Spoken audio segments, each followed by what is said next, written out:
NDTV India आप देख रहे हैं। सिटी सेंटर का वक्त है और आज सिटी सेंटर में हम बात करेंगे अहमदाबाद में हुए प्लेन क्रैश की। इस हादसे ने पूरे देश को हिलाकर रख दिया है। हर कोई स्तब्ध है उन तस्वीरों को देखकर जो हादसे के बाद सामने आई हैं। कैसे एक प्लेन अहमदाबाद से लंदन के लिए उड़ान भरता है लेकिन वो ऊंचाई हासिल नहीं कर पाता और क्रैश कर जाता है। आपको बता दें इस प्लेन में 242 यात्री सवार थे। एक यात्री जिंदा बचा है जिसका इलाज अस्पताल में चल रहा है। ये प्लेन जब क्रैश हुआ आग के गोले में तब्दील हो गया। ये दो तस्वीरें आप देख सकते हैं। एक सीसीटीवी फुटेज है प्लेन के क्रैश होने के वक्त की सीसीटीवी तस्वीर और दूसरी है वो साइट मेघानी नगर की, वो साइट जहां पर एक डॉक्टर्स के हॉस्टल से प्लेन टकराया और वहां के हालात इस समय क्या हैं, इन तस्वीरों को देखकर आप अंदाजा लगा सकते हैं। हमारे सहयोगी अंकित त्यागी क्रैश साइट पर मौजूद रहे और उन्होंने वहां जो देखा उनकी इस रिपोर्ट के जरिए जानिए।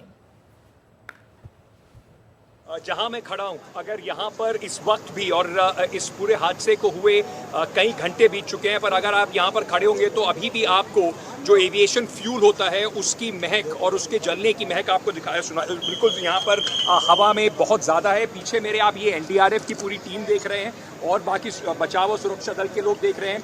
यही वो हॉस्टल हैं इस मेडिकल कॉलेज के जहां पर इससे 2 बिल्डिंग छोड़कर मेस है जहां पर प्लेन पहले टकराया। जिस तरफ ये मेरे सहयोगी सुधीश आपको दिखा रहे हैं, जहां पर आपको वो क्रेन दिखाई पड़ रही होगी, ये मान के चलिए कि उस तरफ से प्लेन उड़ता है। वहां से जो उसका फ्लाइट पाथ है टेक ऑफ का, एयरपोर्ट का, वो है, वहां से प्लेन उड़ा और उसके बाद जिस तरीके से प्लेन हाइट नहीं ले पाया तो जहां पर जो मेस है इससे थोड़ा आगे मेस पे टकराया और उसके बाद क्योंकि पूरा फ्यूल जो प्लेन का था वो था, उसके बाद ये पूरा जो इलाका है, कई सारी बिल्डिंग्स जो इसमें आपको दिखाई पड़ रही हैं, ये पूरी धू-धू कर जलना यहाँ पर शुरू हो गई। ये सब जो आप देख रहे हैं नीचे, ये कई घंटों की मशक्कत के बाद जो आग पे काबू पाया जा सका है उसकी तस्वीरें हैं। साथ में अभी भी जो सूत्र बता रहे हैं करीब 186 बॉडीज जो हैं वो अभी अस्पताल पहुंची हैं, यानी कि 242 लोग उस प्लेन में सवार थे। 2 लोगों को बताया जा रहा है कि वो बचे हैं और 5 लोग जमीन पर जो डॉक्टर्स थे वो मारे गए हैं। तो उसका हिसाब से अगर आप देखें तो अभी भी कई सारे जो अवशेष हैं वो यहाँ से निकाले जाने बाकी हैं और उसी को लेकर बताया जा रहा है जो ऑपरेशंस हैं वो लगातार शाम पूरे देर रात तक यहाँ पर चलते रहेंगे। मैं जहाँ पर भी खड़ा हूँ और जहाँ पर भी देख पा रहा हूँ, यहाँ पर सिर्फ आपको जो आग जलने के बाद जो एक राख और कालिक है वो आपको दिखाई पड़ेगी। आग इतनी भयावह थी, इसका अंदाजा आप इस बात से लगा सकते हैं कि ये जो पेड़ है, ये 2 पेड़ यहाँ पर हैं, ये पूरे तरीके से जल के पेड़ भी खाक हो चुके हैं, काले दिखाई पड़ रहे हैं। वहाँ पर इस वक्त जो एनडीआरएफ की आप टीम्स देख रहे हैं, जगह जगह पर अभी भी प्लेन के कुछ हिस्से, जो प्लेन के अंदर सामान था वो आपको बिखरा हुआ यहाँ पर दिखाई पड़ेगा और लगातार अभी भी यहाँ पर कोशिश ये जारी है कि मलबा हटाया जाए और जो अवशेष हैं उनको निकाला जा सके। यहाँ से थोड़ा और आगे अगर हम जाएंगे और यहाँ पर अगर आप खड़े होकर देखें तो जो एक जलने की गंध होती है वो बिल्कुल अभी भी ऐसा लग रहा है कि अब से कुछ देर पहले ही यहाँ पर कुछ जलना शुरू हुआ, जो अभी तक यहाँ पर जल रहा है। तो अंकित के इस ग्राउंड रिपोर्ट में आपने जाना कि किस तरीके के हालात वहां पर उस समय रहे होंगे जब ये प्लेन क्रैश किया होगा, उस बिल्डिंग से टकराया होगा। एक हॉस्टल था ये और यहाँ पर छात्र जो थे वो उस समय खाना खा रहे थे और जिस समय ये हादसा हुआ। तो तस्वीरें तमाम तरह की सामने आ रही हैं। क्रैश साइट की भी तस्वीरें आई हैं, हमने आपको अस्पताल की तस्वीरें भी दिखाई हैं, वहाँ पर कैसे लोग अपनों की तलाश में पहुँचे हैं और सरकार की तरफ से ऐलान कर दिया गया है कि डीएनए टेस्टिंग के जरिए शवों की शिनाख्त की जाएगी और उसके बाद उनको हैंडओवर करने की प्रक्रिया शुरू होगी और जो एक आंकड़ा है, एक पुख्ता तौर पर जो आंकड़ा आएगा वो तभी सामने आएगा। लगातार सरकार की तरफ से बात कही जा रही है कि थोड़ा सा इंतजार इसके लिए करना होगा। इसके अलावा अगर हम बात करें जांच की, यह हादसा कैसे हुआ, क्यों हुआ, टेक्निकल स्नैक था या कोई और वजह थी, इन तमाम पहलुओं की जांच के लिए वहां पर कई टीमें पहुंच चुकी हैं जो इस मामले की जांच में जुट गई हैं। बारीक से बारीक डिटेल पर इस जांच के दौरान विचार किया जाएगा। इस बीच आपको ये भी बताते चलें कि जो बोइंग के सीईओ हैं उन्होंने टाटा सन्स के चेयरमैन से बात की है और जांच में सहयोग करने की बात कही है और हम आपको लगातार पल पल का अपडेट इस पूरे घटनाक्रम का, हादसे का लगातार हम दे रहे हैं। हमारे तमाम संवाददाता अलग अलग लोकेशंस पर मौजूद हैं। इसी कड़ी में हमारे संवाददाता अंकित उस हॉस्टल की कैंटीन में भी पहुंचे जहां प्लेन क्रैश हुआ था। ये रिपोर्ट उनकी देखिए। गुरुवार का दिन जूनियर डॉक्टर्स की इस मेस में जैसे बाकी सभी दिन थे बिल्कुल वैसा ही चल रहा था। अभी भी यहाँ पर इस मेस की जो ये टेबल और कुर्सियाँ लगी हुई हैं, बेंचेस लगी हुई हैं, यहाँ पर थालियाँ तैयार हैं उन लोगों के लिए, उन डॉक्टर्स के लिए जिन्हें यहाँ पर आकर अपना खाना खाना था। कुछ लोगों ने अपनी थाली सजाई और खाना खाना शुरू किया। इतनी देर में आसमान से उनके ऊपर आफत गिरी। ये थालियाँ ऐसी की ऐसी सजी रह गई। हर थाली के ऊपर अभी भी खाना रखा हुआ है। हर थाली के ऊपर अभी भी वो इंतज़ार है कि कोई इसे ख़त्म करेगा। लेकिन जो उनके साथ हुआ, जब वो आप जो हिस्सा देख रहे हैं वहाँ पे एयर इंडिया का ड्रीमलाइनर हवाई जहाज़ जो लंदन जा रहा था, उसने वो आके उस दीवार से टकराया। और उसके बाद यहाँ पर जो माहौल होगा उसे समझना भी हमारी सोच से परे है। दीवारें बिल्कुल टूटी हुई हैं, पंखे बिल्कुल मुड़ चुके हैं, शीशे टूट चुके हैं। और इस मेस में, जो डॉक्टर्स का मेस है, जूनियर डॉक्टर्स का, यहाँ पर सिर्फ और सिर्फ तबाही का मंजर दिखाई पड़ रहा है। तो बिल्डिंग के अंदर की तस्वीरें आपने देखी अंकित की इस रिपोर्ट में, और उस मेस के अंदर की तस्वीरें देखी जहां पर छात्र बैठकर खाना खा रहे थे। और तस्वीरों को देखकर ये अंदाज़ा बखूबी लगाया जा सकता है कि छात्रों को समय ही नहीं मिला कि वो किसी भी तरीके से रिएक्ट कर पाए। बड़ा इम्पैक्ट इस बिल्डिंग पर हुआ होगा, और फ्यूल भरा हुआ था, पूरी तरह से फ्यूल इस प्लेन में भरा हुआ था, क्योंकि अहमदाबाद से लंदन की उड़ान भरी थी।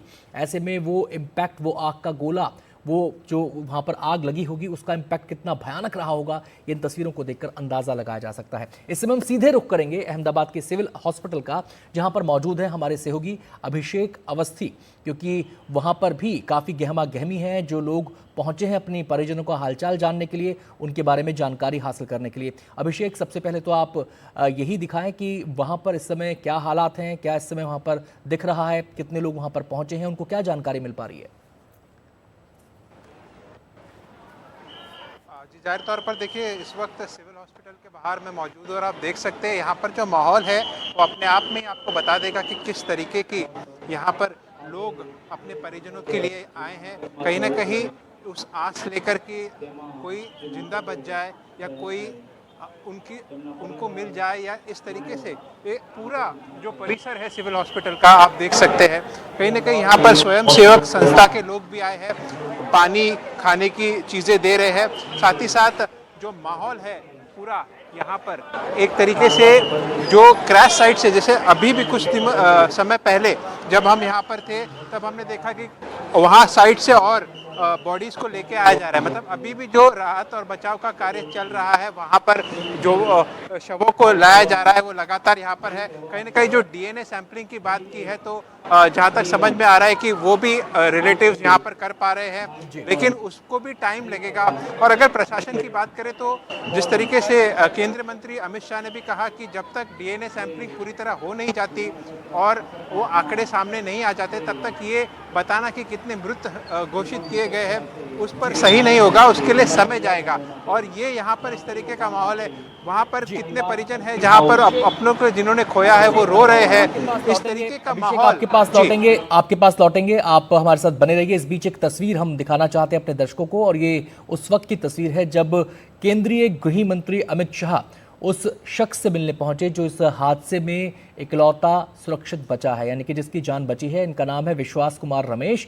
ये उसी फ्लाइट में सवार थे, अहमदाबाद से जो लंदन के लिए AI 171 फ्लाइट जा रही थी, उसी विमान में सवार थे और इनकी जान बच गई। और ये प्रकार से लोग इसको करिश्मे के तौर पर देख रहे हैं, चमत्कार के तौर पर देख रहे हैं। वो इसलिए क्योंकि जिस लेवल की दुर्घटना थी, जितना भयानक ये हादसा था, उसमें ऐसे में आशंका ये जाहिर की जा रही थी कि शायद ही कोई इस प्लेन क्रैश में बचा हो। लेकिन रेस्क्यू के दौरान ये शख्स सामने आए जिनकी जान बची, और खुद केंद्रीय गृह मंत्री अमित शाह इनसे मिलने, इनका हालचाल जानने पहुंचे। उसी वक्त की तस्वीर हम आपको दिखा रहे हैं। सीधे हम अभिषेक का एक बार फिर से रुख कर लेते हैं। अभिषेक, ये बताइए कि सिविल अस्पताल के बाहर आप इस समय मौजूद हैं, यहाँ पर क्रैश साइट से कितने बॉडीज को लाया गया, और यहाँ पर क्या आंकड़ा यहाँ पर अस्पताल की तरफ से दिया जा रहा है, क्या अस्पताल की तरफ से बताया जा रहा है?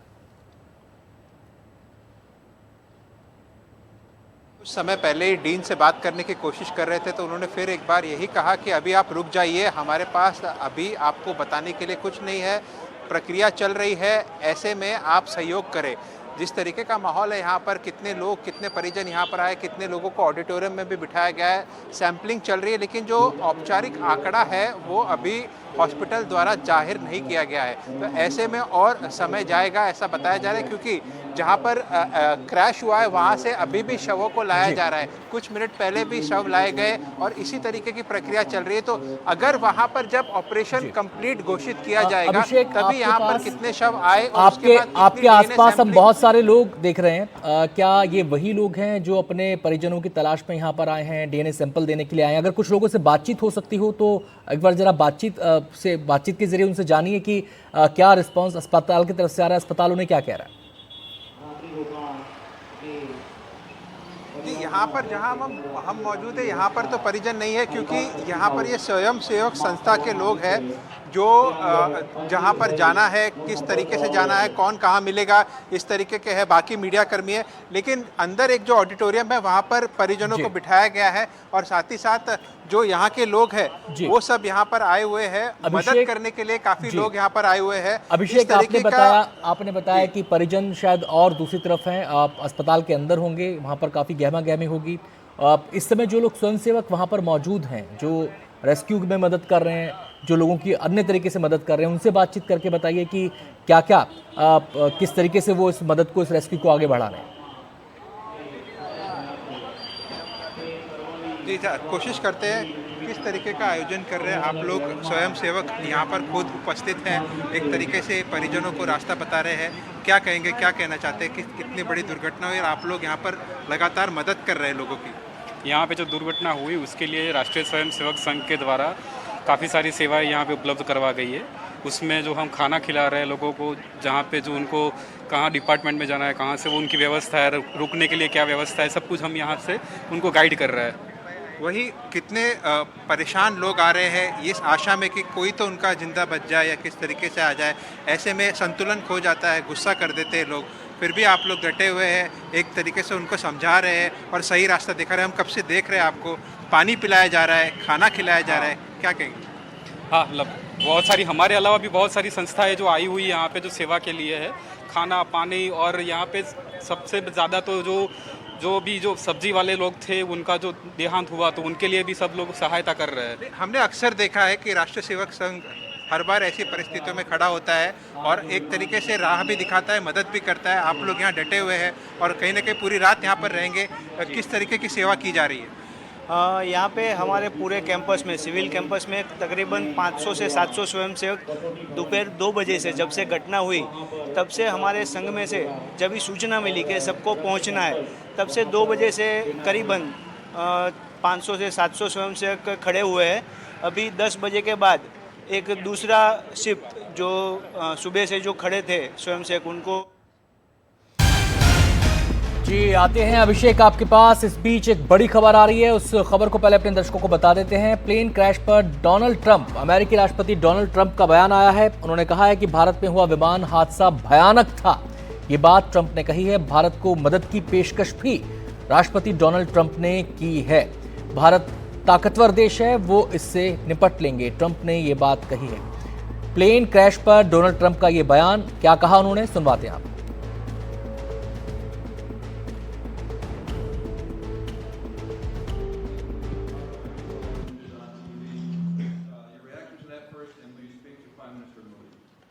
The plane crash was terrible. I've already told them anything we can do. It's a big country, a strong country, and they'll handle it, I'm sure. But I let them know that anything we can do, we'll be over there immediately. But it was a horrific crash. It looks like most are gone. They actually maybe have a couple survivors, which is just heard. But that was a horrible crash. Nobody knows. Nobody has any idea what it might be. I gave him a couple of pointers. I said, maybe you'll look at this or that. You know, we saw the plane. It looked like it was flying pretty well. It didn't look like there was an explosion. It just looked like the engines maybe lost power. But boy, that is a terrible crash. It's one of the worst in aviation history. Yeah, second? How confident are you, sir, that conflict with Iran can be avoided? Well, I'd love to avoid the... तो अमेरिकी राष्ट्रपति Donald Trump को आप सुन रहे थे। उन्होंने कहा कि एविएशन की हिस्ट्री में एक भयानक हादसा है, लेकिन साथ ही साथ उन्होंने उम्मीद जताई कि भारत एक ताकतवर देश है, वो इससे निपट लेंगे। हालांकि मदद की पेशकश भी डोनाल्ड ट्रंप ने यहां पर की है। तो ये जो हादसा हुआ है, इसने न केवल भारत बल्कि पूरी दुनिया के सामने इस विमान हादसे को लेकर सबके जहन में चिंता यहाँ पर देखी जा रही है और इस विमान हादसे की चर्चा न केवल भारत बल्कि दुनिया भर में हो रही है। आपको बताएं कि हमारी सहयोगी मौजूद हैं अहमदाबाद में, लगातार वो रिपोर्ट्स भेज रहे हैं, ग्राउंड रिपोर्ट्स आपको दिखा रहे हैं, बातचीत कर रहे हैं, जो पीड़ित हैं उनके परिवारों से बातचीत कर रहे हैं। इसी कड़ी में हमारे सहयोगी अंकित प्लेन क्रैश में तबाह बीजेएमसी हॉस्टल के बाहर कुछ मेडिकल छात्रों से बात करने पहुंचे। जो लोग शुरुआत में यहाँ पर लोग मदद करने के लिए आए थे, 108 एम्बुलेंस के जो कर्मी दल था उसके कुछ लोग यहाँ पर आए थे, उनसे अभी मैं बात कर रहा था एनडीटीवी 24/7 के लिए। आपको भी मैं उनसे बात कराना चाहता हूँ। ये सुबह से 9 घंटे हो गए ये लोग यहीं पर बैठे हुए हैं। मैं सबसे पहले आपसे पूछना चाहता हूँ, क्या नाम है सर आपका? सर विकास। विकास, आप जब ये प्लेन हादसा हुआ था तब आप यहाँ पहुँचे थे?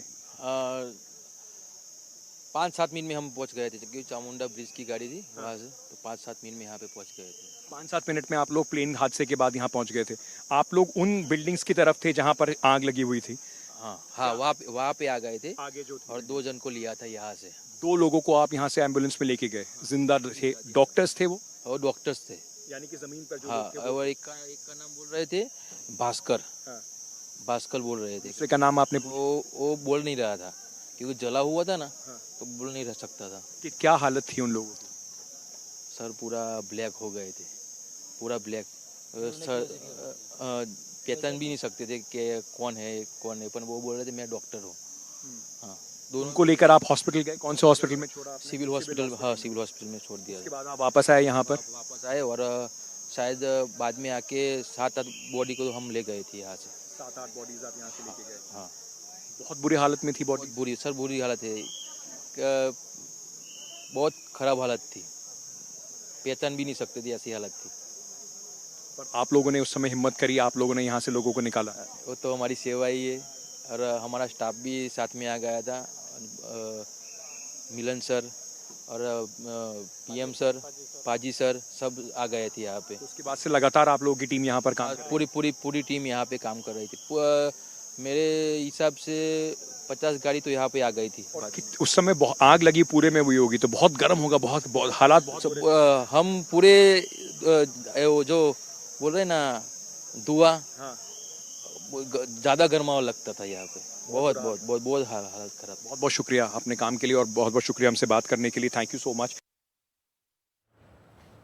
और इस समय बड़ी खबर आपको बता दें, अहमदाबाद में हुए प्लेन क्रैश में अभिनेता विक्रांत मैसी के चचेरे भाई की भी मौत हो गई है। उन्होंने इंस्टाग्राम पर लिखा है कि आज अहमदाबाद में हुई दुखद हवाई दुर्घटना में अपनी जान गंवाने वाले लोगों के परिवारों और प्रियजनों के लिए मेरा दिल टूट गया है।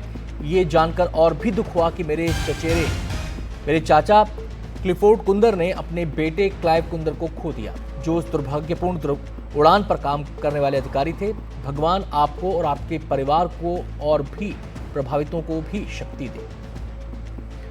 तो विक्रांत मैसी के चचेरे भाई की मौत इस विमान हादसे में हुई है। आपको बता दें कि जो फ्लाइट ऑफिसर क्लाइव कुंदर हैं वो उनके चचेरे भाई थे, उन्होंने उसे खो दिया। दुर्भाग्यपूर्ण उन्होंने इस विमान हादसे को बताया है। उन्होंने ईश्वर से दुआ की है कि सभी प्रभावितों को ईश्वर इस दर्द को सहन करने की शक्ति दे।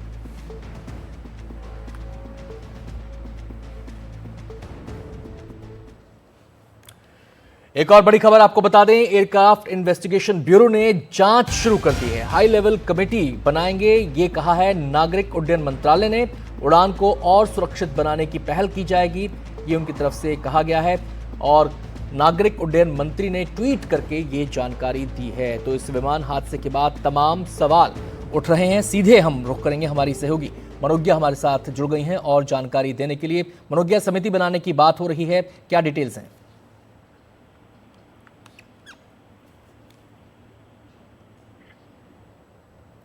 मनोज्ञा, क्या आप मुझे सुन पा रही हैं? जी, आवाज आ रही है। एयरक्राफ्ट एक्सीडेंट इन्वेस्टिगेशन ब्यूरो ने ये तय किया है जो कि विमान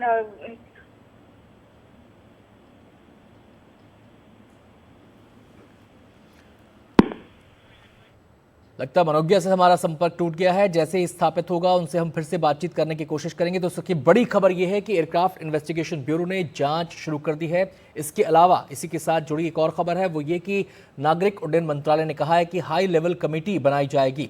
उड्डयन मंत्रालय उड़ान को और सुरक्षित बनाने की बात भी कह रहा है इसकी दिशा में कदम बढ़ाए जाएंगे, इसकी पहल की जाएगी। नागरिक उड्डयन मंत्री ने ट्वीट करके इस बारे में जानकारी दी है। तो विमान हादसे के बाद अब जांच का सिलसिला शुरू हो चुका है और इस जांच के जरिए ये पता लगाने की कोशिश की जाएगी कि आखिर ये विमान हादसा, ये प्लेन क्रैश हुआ क्यों। इसको लेकर तमाम तरह के सवाल लोगों के जहन में हैं और तमाम तरह की थियरीज भी लोगों के जहन में हैं कि कहीं पक्षी तो नहीं टकराया था, कोई तकनीकी खामी तो नहीं थी, किसी और कोई किस्म की कोई दिक्कत तो नहीं थी, कहीं कोई चूक तो नहीं हो गई। ये तमाम सवाल लोगों के जहन में हैं, लेकिन इन सवालों के जवाब के लिए हमें जांच पूरी होने तक इंतजार करना होगा और ये जांच बेहद विस्तृत, बेहद बारीक होती है और इसमें समय लगता है। एक और बड़ी खबर हम आपको बता दें, प्रधानमंत्री मोदी कल अहमदाबाद जाएंगे, प्लेन क्रैश साइट का दौरा करेंगे प्रधानमंत्री मोदी। इस समय की बड़ी खबर आपको बता दें, केंद्रीय गृह मंत्री अमित शाह पहले ही पहुंच चुके हैं। हम सीधे रुक करेंगे, हमारे सहयोगी विकास भदौरिया हमारे साथ जुड़ गए हैं। विकास, डिटेल्स बताएं। ये देखिए, प्रधानमंत्री मोदी कल अहमदाबाद जाएंगे और जो हमें जानकारी मिली है उसके मुताबिक प्रधानमंत्री ग्राउंड जीरो, जहां पर अहमदाबाद में जहां पर क्रैश साइट है वहां पर भी जाएंगे और हॉस्पिटल को भी विजिट करेंगे। आज दोपहर में करीब 2 बजे के आसपास AI-171 जो एयर इंडिया का विमान था वो लंदन जाने के क्रम में टेक ऑफ के 30 सेकंड के भीतर क्रैश हो गया था। इसमें तकरीबन 241 लोगों की मौत होने की खबर है। हालांकि अभी ये पूर्ण जानकारी तभी अथॉरिटी की तरफ से जारी की जाएगी जब DNA रिपोर्ट्स आ जाएंगी, लेकिन उससे पहले आज जब ग्राउंड जीरो पर गृह मंत्री अमित शाह गए थे, उन्होंने ग्राउंड जीरो का दौरा किया। अब प्रधानमंत्री नरेंद्र मोदी कल इसी जगह पर जाने वाले हैं और इस पूरे हादसे के विवरण से उनको गृह मंत्री अमित शाह, वहां पर मौजूद civil aviation minister Ram Mohan Naidu अवगत कराएंगे। इस दौरान वो वहां पर हॉस्पिटल में मौजूद तमाम घायलों से भी मुलाकात करेंगे। विकास, क्या समय पता चल पाया है कि किस समय उनका ये दौरा हो सकता है? जी, जो हमें प्रधानमंत्री कार्यालय ने जानकारी दी उसमें कल सुबह का जिक्र किया गया है। अभी वक्त नहीं बताया गया है, लेकिन निश्चित रूप से सुबह जल्दी प्रधानमंत्री नरेंद्र मोदी के निकलने का कार्यक्रम है। समय की सूचना अभी नहीं दी गई है। ये जानकारी भी जैसे ही आएगी सबसे पहले NDTV अपने दर्शकों को इसकी जानकारी देगा। शुक्रिया विकास आपका इस पूरी जानकारी के लिए। तो हमारे संवाददाता विकास भदौरिया हमें जानकारी दे रहे थे कि प्रधानमंत्री मोदी कल सुबह अहमदाबाद पहुंचेंगे और वहां के हालात का जायजा लेंगे, प्लेन क्रैश साइट का दौरा करेंगे। इसके बाद अस्पतालों में जाकर वो जो लोग परिजन हैं, पीड़ित हैं, उनसे मुलाकात करेंगे, वहाँ की स्थिति परिस्थिति की भी समीक्षा वो वहाँ पर करेंगे, डॉक्टरों से बातचीत करेंगे, मेडिकल स्टाफ है उससे बातचीत करेंगे और तमाम स्थितियों पर लगातार वो नज़र बनाए हुए हैं। दिल्ली में रहते हुए भी पल पल की जानकारी प्रधानमंत्री नरेंद्र मोदी तक पहुँच रही है, पल पल का अपडेट वो लगातार ले रहे हैं और अब कल उनका दौरा होगा। आपको बता दें कि हमारे जो नागरिक उड्डयन मंत्री हैं वो वहाँ पर इस समय मौजूद हैं। इसके अलावा केंद्रीय गृह मंत्री अमित शाह भी वहाँ पर मौजूद हैं और अब प्रधानमंत्री मोदी वहां पर जाने वाले हैं। कल सुबह उनका ये दौरा होगा जहां वो क्रैश साइट का दौरा करेंगे और इसके बाद अस्पतालों में पीड़ितों से भी मुलाकात करेंगे। एक बार फिर से हम रुक कर सकते हैं, हमारे संवाददाता अभिषेक हमारे साथ जुड़े हुए हैं। लगातार वो अस्पताल, सिविल अस्पताल के बाहर मौजूद हैं, वहाँ से तमाम जानकारी हम तक पहुँचा रहे हैं। आपसे अभिषेक अब ये जानना चाहेंगे कि सिविल अस्पताल के अलावा और कौन कौन से अस्पताल हैं जहाँ पर बॉडीज़ को ले जाया गया है, जहाँ पर लोग पहुँच रहे हैं अपनों की तलाश में? नहीं, जिस तरीके से मैं आपको बता दूं कि बॉडीज़ जो है अभी भी ऑपरेशन चल रही, तो इसके लिए तमाम बॉडीज़ यहीं पर ले आई गई है और कहीं नहीं है और यहीं पर सारे परिजन आ रहे हैं। और जिस तरीके का माहौल है आपको फिर से एक बार दिखाना चाहता हूँ। यहाँ पर स्वयं सेवक संस्था के लोग हैं जो मदद कर रहे हैं। एक तरीके से आप अनाउंसमेंट लगातार कर रहे हैं, एक तरीके से सेवा भाव से यहाँ पर है। क्या अनाउंसमेंट है, किस तरीके की अनाउंसमेंट है और ये क्या बताया जा रहा है कि जो परिजन यहाँ आ रहे हैं वो कहाँ उनकी व्यवस्था की जा रही है? परिवारजनों को यहाँ पर जो मृतक हुए हैं वो परिवारजनों जो है उनकी जो मृतक है उनकी आइडेंटिफिकेशन के लिए परिवारजनों को यहाँ पर विजय मेडिकल कॉलेज के अंदर कसौटी भवन है, वहाँ पर उनको जाना है, वहाँ पे पंजीकरण उनको कराना है और बाकी की माहिती वहाँ पे उपलब्ध कराई जाएगी। नहीं, जिस तरीके से यहाँ लोग आ रहे हैं, एक तरीके से आप उनको गाइड भी कर रहे हैं, प्रशासन तो है ही, लेकिन आप लोग भी स्वयं सेवक संस्था से आगे आकर इस तरीके की प्रयास कर रहे हैं और किस तरीके की जानकारी, कैसे लोग यहाँ पर आ रहे हैं, क्या और उनको अगर बताना चाहें क्या कहेंगे? जो सभी प्रकार के लोग यहाँ पर आ रहे हैं और वो लोग जो है वो यहाँ पर जो मृतक जो हुए हैं उनके बारे में जानकारी वो पूछ रहे हैं और जो घायल हुए हैं, जो दर्दी है अभी जो जीवित है वो कहाँ पर है उनकी जानकारी भी वो पूछ रहे हैं। तो आपने जो DNA सैंपलिंग की बात की वो कहाँ पर हो रहा है? ये बीजे मेडिकल कॉलेज के अंदर कसौटी भवन है, वहाँ पर ये कार्य चालू है। जी, यहाँ पर आपको और चीज़ें दिखाना चाहते हैं। जिस तरीके से स्वयं सेवक संस्था की बात करें, यहाँ पर जो परिवारजन आए उनके लिए खाने की व्यवस्था की जा रही है। राष्ट्रीय सेवक संघ से इस तरीके की व्यवस्था की जा रही है। 2 मिनट अगर आप हमको बता पाएंगे किस तरीके से सेवा कर रहे हैं लोग यहाँ पर आ रहे हैं, हर परिवार के लोग अपनों को ढूंढने के लिए आ रहे हैं, लेकिन ऐसे में आप लोग सेवा कर रहे हैं, क्या कहेंगे? आज सभी के लिए जितने भी यहाँ पे लोग हैं, जितने जो डेथ हुई उनके रिलेटिव्स भी हैं, तो उनके लिए भी खाने की व्यवस्था की गई है। और जितने भी जो स्वयं सेवक है उनके लिए पुलिसकर्मी है, जितने भी यहाँ पे लोग हैं वो सारे स्वयं सेवक हो या कोई भी कर्मचारी हो, सबके लिए खाने की यहाँ व्यवस्था हमने राष्ट्रीय स्वयं सेवक संघ की तरफ से किया गया है। मैं दिखाना चाहते हैं आपको किस तरीके से यहाँ पर खाने की भी व्यवस्था की जा रही है। जो ये खिचड़ी है, गुजराती जो खिचड़ी बोलते हैं, हाँ, खिचड़ी और डिशेज है। लोगों से बात करने की कोशिश करेंगे। आइए, किस तरीके से यहाँ पर आयोजन किया जा रहा है। आप लोग यहाँ मदद करने हैं, आपका कोई परिजन अंदर है, क्या कहेंगे? मदद के लिए आए हैं यहाँ पे। हाँ, किस तरीके का आप सहयोग कर पा रहे हैं, मदद कर रहे हैं? राष्ट्रीय सेवक संघ है, स्वयं सेवक संस्थाएं हैं, क्या गाइडेंस किया जा रहा है? बस ये अच्छी सुविधा है यहाँ पे। बहुत दुख की लागनी है कि यहाँ पे ऐसा हादसा हुआ है। जिस तरीके से आप देख सकते हैं यहाँ पर जो माहौल है, ऐसे में इस तरीके की मदद करके जो परिजन अपनों को ढूंढते आ रहे हैं, और कहीं ना कहीं ये भी बताया जा रहा है कि जो डीएनए सैंपलिंग है वो बीजे मेडिकल कॉलेज है वहाँ पर होनी है। इसके लिए लगातार यहाँ पर अनाउंसमेंट किया जा रहा है। तो जो लोग अपनों को आइडेंटिफाई करने के लिए सैंपलिंग देना चाहते हैं वो डायरेक्ट बीजे मेडिकल कॉलेज में पहुँचे, इस तरीके का अनाउंसमेंट यहाँ किया जा रहा है।